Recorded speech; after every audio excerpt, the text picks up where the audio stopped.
welcome back to my channel. Dan hari ini adalah video yang super spesial karena seperti yang kalian lihat aku nggak sendiri di sini dan tada! Di samping kita udah bersama dengan Kaniko Samuel. Nah, Kaniko ini dari YouTube channel Bisnis Print on Demand. Nah, Kaniko ini adalah expert di bidang print on demand. Udah bertahun-tahun, udah berapa tahun Kak di bisnis print on demand? Sekitar 5 tahun ya. Wah, luar biasa ya. Jadi udah 5 tahun. Hari ini kita langsung akan dengar langsung dari expertnya. Nah, alasan kenapa aku ngundang Kak Niko, mungkin beberapa dari kalian ada yang pengen mulai jualan, tapi tuh kayak masih bingung gitu kan.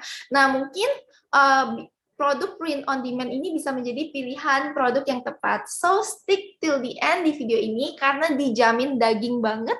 Soalnya langsung kita ngorek-ngorek kesuksesan dari expertnya. Nah, Kak Niko buat in the beginning ya, mungkin bisa bantu jelasin, karena mungkin nggak semua viewers udah tahu persis produk print on demand apa, dan kenapa ini bisa menjadi satu pilihan passive income.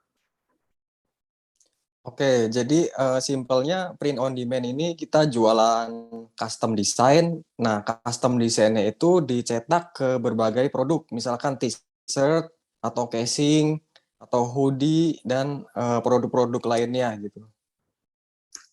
Seperti itu. Dan kenapa nih Kak, ini bisa dijadiin satu alternatif passive income, dan maksudnya beda sama kita jualan physical products gitu.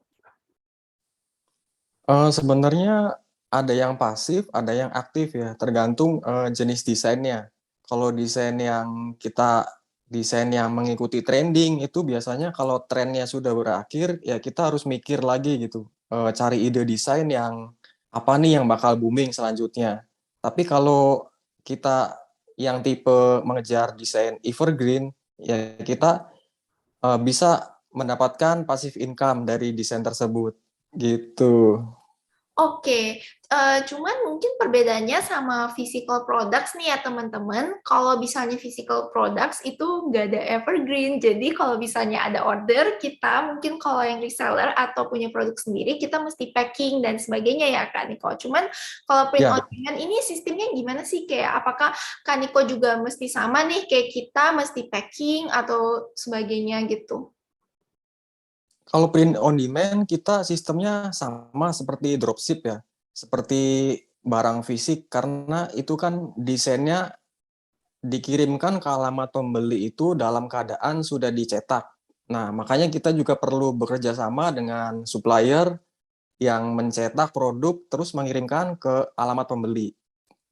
Gitu. Nah, itu tuh teman-teman. Jadi bukan kita yang nyetak produknya ya, melainkan tuh udah ada supplier yang mencetak produk buat kita dan bahkan melakukan packing ya Kak Niko ya. Jadi kita sama sekali nggak Iya, packing ya.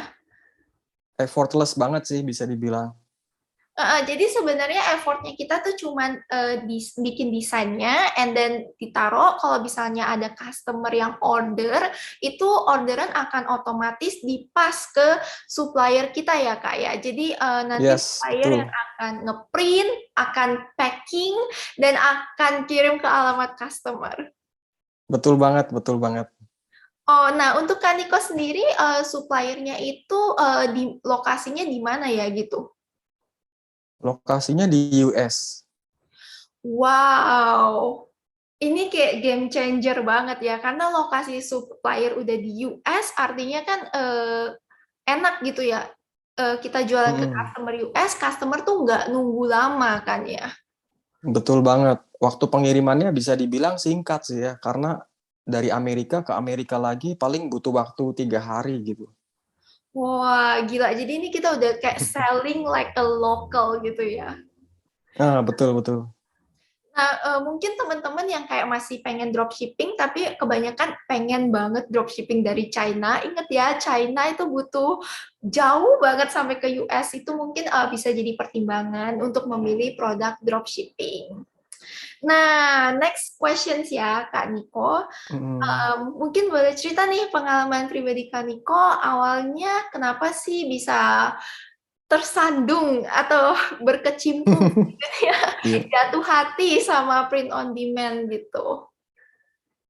Awalnya sih karena saya kerja kantoran dulunya. Cuman kantor saya tutup gitu. Cuman di situ saya dipaksa kayak ya the power of kepepet sih ya bisa dibilang. Jadi mencoba mencari alternatif bisnis yang modalnya murah terus bisa dikerjakan di rumah gitu. Saya iseng-iseng searching di YouTube. Waktu itu ada YouTuber luar negeri ya membahas print on demand. Nah, kemudian saya penasaran tuh gimana cara kerjanya, terus mulai ngulik-ngulik gitulah di situ.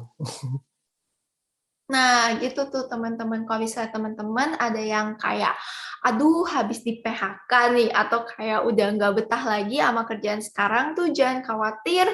Ini bukan akhir dari kehidupan, justru malah permulaan ya Kak Niko ya. Dan Kak Niko merasa Ya, bersyukur betul. nggak sih waktu itu dengan mungkin awalnya pas perusahaannya tutup tuh pasti kayak sedih ya kehilangan pekerjaan kan. Hmm. Awalnya nyesel banget sih, kok kenapa kantornya bisa tutup gitu. Padahal kan lagi enak-enaknya tuh dapat income stabil, gajian tiap bulan. Tapi semenjak ketemu usaha print on demand ini jadi merasa wah iya di balik apa ya di balik kesusahan ada maknanya gitu, malah dikasih kehidupan yang lebih baik gitu, dikasih Wah. jalan sama Tuhan. Nah, kok kalau kita boleh tahu nih, spill income per Mm-mm. bulan tuh kira-kira bisa sampai berapa USD sih? Income-nya tergantung ya, kalau Q4 antara bulan Oktober, November, Desember tuh biasanya di market US tuh lagi rame-ramenya banget. Itu bisa sampai 150 juta lebih sih gitu. Wow, dan itu passive income tanpa mesti packing barang, tanpa mesti ngapa-ngapain. Dan itu dari US kirim ke US ya, jadi which is cepet banget kan. Betul. Waktu awal merintis yang jelas di bawah UMR gitu ya, malah buat makan aja kadang nggak cukup waktu awal merintis. Tapi itu ya di situ saya belajar proses ya, segala sesuatu harus berproses dulu. Saya merintis, kemudian ya saya bersyukur udah kurang lebih 1 tahun ya, 1 tahun itu udah stabil. Dan ingat ya teman-teman, ini tuh Mm, passive income loh. Jadi kayak literally kita upload desain kita, and then semuanya tuh udah kayak, ya udah kita kayak nggak usah packing, nggak usah pusing, nggak usah mikirin pengiriman yang super panjang. Especially kalau kalian dropship dari China itu pasti pusing karena kan lama. Sedangkan ini supplier udah di US gitu. Jadi kayak luar biasa, betul. bayangin bisa dapat income stabil ya setiap bulan tanpa perlu ngapa-ngapain. Ya, ya paling ngupload desain ya kok ya. Iya. Terus kalau ini ya, kalau saya sedikit bandingkan dengan produk dropship yang dari China, itu Mhm. kita kan nggak bisa pegang kendali ya. Artinya dalam segi desain produknya, ya begitu dari Cinanya ya, sudah kita nggak bisa modifikasi. Nah kalau desain ini, kita bisa masukin, apa ya namanya, unique value proposition ya. Jadi ada nilai tambah dari kompetitor gitu. Enaknya di situ. Wow, luar biasa ya. Oke, next questions. Nah, Kak Niko sendiri mungkin boleh kasih tahu, share ke teman-teman, kalau print on demand ini bisa jualan di platform mana aja sih? Gitu. Platformnya banyak banget ya, mulai dari marketplace, ada Etsy, TeePublic, Redbubble, Teespring, Teasly, banyak banget sih sebetulnya. Wah, gila tuh teman-teman ya. Kalau misalnya kita jualan barang handmade tuh tahu ya tempatnya cuma di Etsy doang gitu kan. Terus kalau di Suspend ya udah Iya, bye-bye kan. Sedangkan kalau print on demand ini ternyata banyak banget wadahnya ya kok ya. Ini luar biasa banget. betul banyak. Nah, Kak Niko sendiri sekarang jualan di semua platform yang tadi disebutkan kah? Saat ini sih fokusnya di Etsy, Spreadshirt, sama Redbubble dan TeePublic. Wah, gila. Enak sih ya kalau misalnya bisa multiple place. Jadi kan yang satu babai masih ada. Iya, ada Iya. backup. Mm-mm. Oke, next question. Kita langsung gila. Nah, menurut Kaniko sendiri, platform apa sih yang paling enak buat jualan? Maksudnya mungkin yang paling nggak banyak masalah, yang pencairan uangnya paling cepat, atau yang paling nggak neko-neko gitu? Kalau yang paling enak sih jujur nggak ada ya platformnya. Kadang ada, iya, kadang platform ada yang trafficnya bagus, tapi gampang disuspend gitu kan. Begitupun sebaliknya, kadang trafficnya biasa aja, tapi ya pembelinya cuma segitu-gitu aja gitu kan. Em, Kalau menurut saya, yang paling idealnya sih Etsy ya. Untuk produk print on demand tuh di Etsy bagus banget marketnya. Yang kedua di T-Public sama Redbubble. Ketiga platform itu sih. Tuh, catat itu ya teman-teman ya. Gila, kita kayak pengalaman Koniko selama 2 tahun tuh kayak kita absorb gitu ilmu-ilmunya luar biasa. Makasih Hmm, banyak lo udah kayak daging banget. Terus next question. Um, nah, awal merintis itu kira-kira kesulitannya apa ya? Sulitnya mencari winning design ya. Sama marketing yang susah itu. Sulit banget sih cari winning design. Kita maksudnya cari desain yang menjadi best seller gitu, yang diminatin market US gitu kan.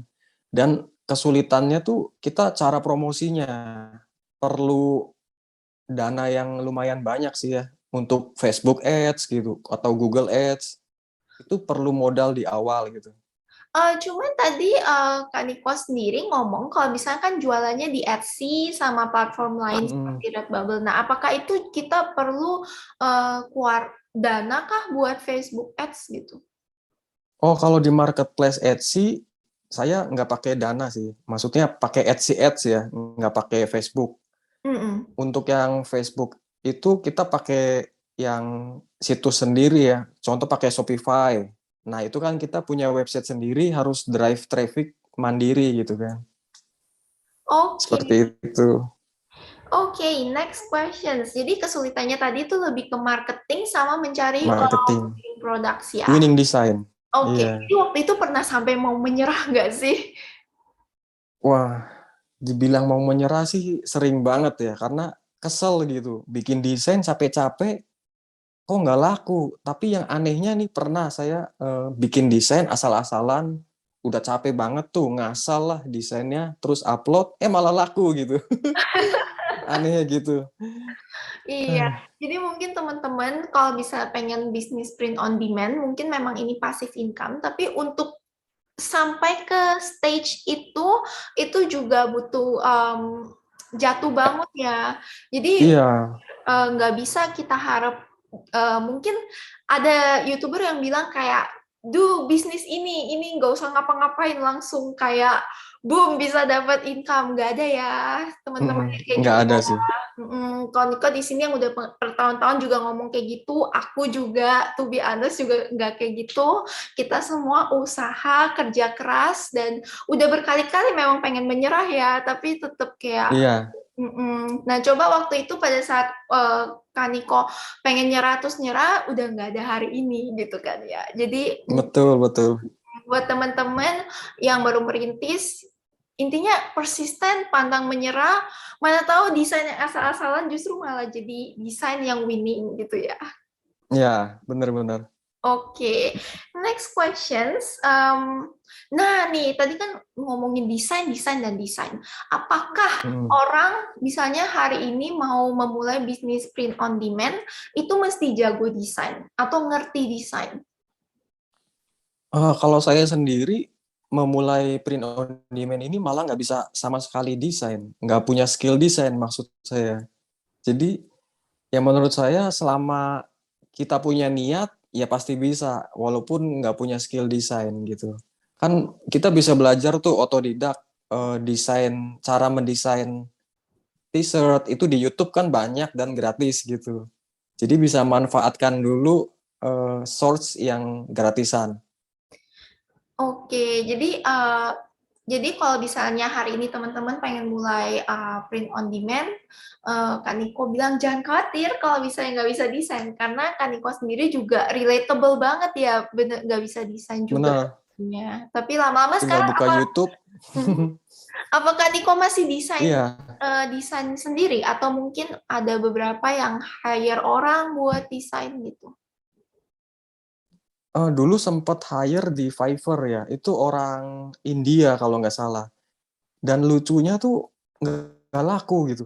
Jadi saya punya iya, jadi saya memikirkan konsep desainnya, terus saya kasih ke freelance, tolong dong bikinin desain seperti konsep ini. Terus hasilnya menurut saya oke gitu, tapi ternyata malah nggak laku gitu. Terus akhirnya saya coba iseng-iseng desain sendiri, malah laku, aneh gitu. Ternyata diam-diam mungkin Kak Niko ini punya punya ini ya, skill desain gitu ya, seninya tuh kayak. Iya, jadi yang saya pelajarin berdasarkan pengalaman saya ini mungkin sedikit sedikit tips ya. Desain itu nggak perlu bagus-bagus, nggak perlu rapi-rapi. Yang penting kita tahu target market gitu. Contohnya kita mau jualan desain ke orang yang hobi main basket. Kita harus perhatikan si pemain basketnya ini, kita nih harus memposisikan diri sebagai pemain basket juga gitu kan. Jadi ketika kita mulai desain itu pemilihan jenis fontnya itu kan beda ya. Font ada jenis untuk khusus olahraga, sport gitu kan. Dan warna-warnanya pun main di warna yang relevan dengan tema basket. Menurut saya itu aja udah bisa laku ya. Nggak usah perlu skill desain yang aneh-aneh lah gitu. Wah, gila-gila. Ini daging banget sih, bener-bener. Hmm, Mm-mm. berarti niche niche market targeting ya. Jadi kita harus Ya, tentuin kita nih sebenarnya t-shirt ini buat siapa sih? Buat pemain basket kah? iya, Gitu ya. Buat pemain betul, musik kah? Karena setiap target itu pasti punya kecondongan mungkin dari tadi Kaniko bilang, even mm-mm, warnanya pun, fontnya pun juga khusus gitu. betul. Iya, jadi intinya menurut saya kita mau bisnis apapun harus mengetahui target market yang jelas. Kalau bisa sih, ya kita pilih niche-nya tuh spesifik. Jadi kita bisa apa ya, deliver produk yang relevan gitu. Jadi jangan ini ya kayak maruk istilahnya kayak pengen jadi toko Palu Gada gitu ya. Lihat toko sebelah Iya, laku apa mm, kita ikut jualan apa. Toko sebelah laku apa kita ikut. Justru itu nanti akhirnya akan bumerang ke kita ya. Makanya jadi toko kita iya, tidak punya malahan justru nggak ada satupun market yang nyangkut ke kita kan. Karena kayak serba apa betul. mau gitu. Wah, Terlalu general.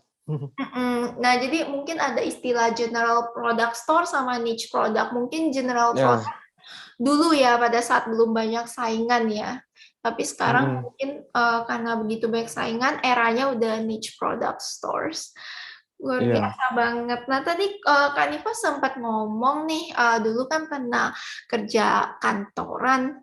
Nah, mm, gimana sih perbandingan pros and cons nih saat jadi karyawan kantor sama jadi bos buat diri sendiri nih? Mungkin ada teman-teman yang lagi nimbang-nimbang kayak pengen resign, pengen jadi mulai usaha sendiri fokus, tapi juga mungkin masih nimbang-nimbang sama kerjaan kantornya. Nah, mungkin Kak Niko sendiri bisa sharing dari pengalaman pribadi.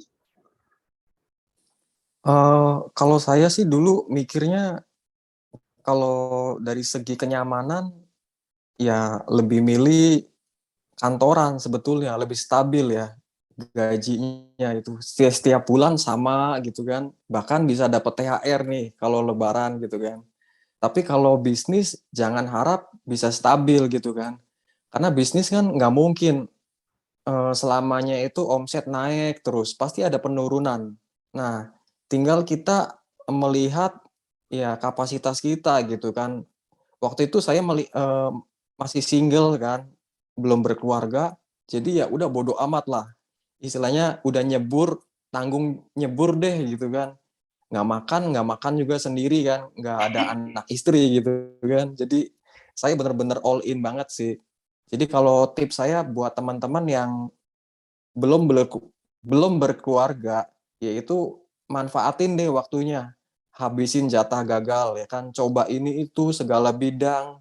Tapi kalau udah berkeluarga, ya sebaiknya kalau mau coba bisnis print on demand, jadikan sampingan dulu. Kalau udah omsetnya stabil, nah baru tuh boleh resign gitu. Tapi print on demand ini bisa banget nggak sih kok buat jadi side hustle ya? Kayaknya bisa banget ya, karena kan pasif Bisa gitu. banget. Bisa banget sih, karena sistemnya kan basically sama kayak dropship ya. Kita nggak usah packing barang, nggak usah kirim. Kita punya, eh, kita harus luangkan waktu untuk bikin desain aja gitu.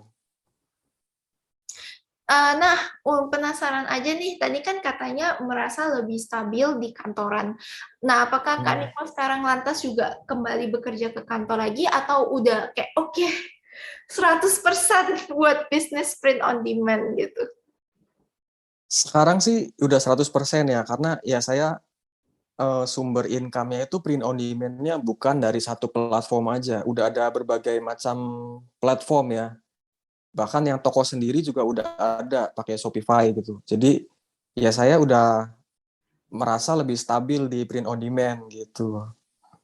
Nah, tuh teman-teman, jadi kuncinya bisnis online Hmm. tuh sebenarnya memang tidak stabil, tapi kalau bisa itu tergantung dari kita ya, kayak gimana kita Hmm. mengusahakan supaya yang stabil menjadi tidak stabil. Sorry, sorry, sorry. Yang tidak stabil menjadi stabil. Contohnya, Kak Hmm. Niko ini tadi ngasih kita alternatif yang sangat oke sekali, yaitu dengan punya multiple store. Jadi, biar Hmm. kalau satu store-nya lagi down atau lagi bye-bye di suspend itu tetap ada yang lain gitu ya. Ya betul. Dan mungkin dari kita lihat Kaniko sendiri berarti mungkin banget nih buat ya udah give up the apa kerjaan kantor dan akhirnya full time di bisnis print on demand, karena kalau nggak mungkin Kaniko sampai sekarang nggak balik ke kantor lagi kan ya. Iya, iya, Oh, benar. oke, Kak Niko mungkin ada pesan-pesan buat teman-teman yang pengen baru pengen mulai melirik nih produk print on demand, baru mau start, mungkin ada pesannya apa? Eh, Tips untuk memulai ya kita pahamin dulu, tentukan target market ya. Jadi misalkan kita pilih niche olahraga, misalkan basket atau niche yang lainnya, kita pahami dulu si target market nih sukanya desainnya yang seperti apa. Karena beda niche, beda selera desainnya. Yang kedua, coba pilih niche yang evergreen. Kalau yang kalau yang trending biasanya itu cuma bertahan sesaat sih lakunya gitu. Kalau evergreen kita bisa mendapatkan income stabil ya. Saya punya pengalaman ada beberapa desain yang saya bikin dari tahun 2016 itu masih laku sampai sekarang gitu. Wah, Itu niche-nya niche evergreen. Seperti itu sih tipsnya. oke. Nah, buat teman-teman, kalau pengen tahu lebih detail tutorial step by step gimana cara eh, mekanisme print on demand ini dan juga bahkan kayaknya di channelnya Kaniko itu ada ngajarin soal desainnya ya. Iya, nggak banyak sih, cuman baru sedikit. Iya, nah mungkin bisa langsung mampir ke channelnya Kak Niko yang namanya Bisnis Print on Demand dan aku udah link di bawah sini. Kalian bisa langsung kepoin semua videonya karena aku udah kepoin sih dan menurut aku gila daging semua, mendetail banget. Tadi katanya baru sedikit tapi menurutku kayak udah gila, udah membantu banget, especially buat kalian yang kayak masih buta banget sama print on demand baru pengen mulai terus nggak mau bayar desainer, pengen desain sendiri. Nah, semuanya tutorialnya tuh udah lengkap di itu bahkan sampai suppliernya ya kok ya. Iya, Ada di betul. mention ya. Iya, luar Iya, biasa banget. Oke, so thank you very much for the time udah mau mampir ke thank you. channel ini. And jangan lupa subscribe Kak Niko channelnya, linknya ada di bawah, dikepoin. Iya, Dan I'll see you in the next video. Thank you, Kak Niko. thank you. Bye-bye. Bye-bye.